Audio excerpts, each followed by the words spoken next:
Morning guys, naana pod mi karon ni nanay nag-text mi sa among production attire no nga among gi-fix namo. Actually kini ang production attire nga among gi-fix karon.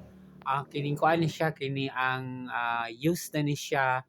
Tapos amo lang gi-flex kay aron food kana ang ma-recycle no.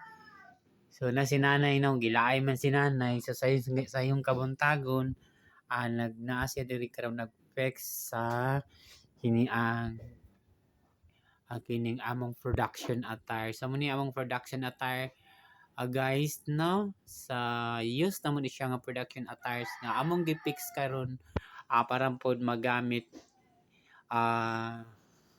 sa umaabot nga mga event puhon malingino. So among gi-fix while kana ang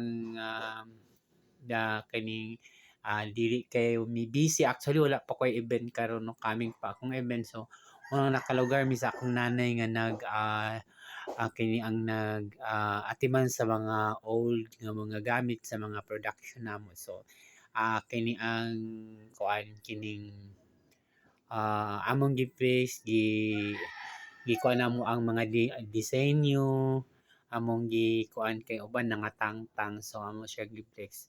So muni among gamit muna akong nanay, muna si nanay nako na nag-atiman nag-flex sa kanang among kini ang casual no. Muna siya mong casual i-fix pa na namo siya, wala pa siya nahuman. So nana. So na siya. So una yang lingaw ni nanay mag-fix sa mga among mga use yung mga production attires so para po magamit pa po sa sunod na mga event kung asa mi dapat gibutang pero di sure na magamit. Nagdepende po na siya. So muna siya. Thank you for watching.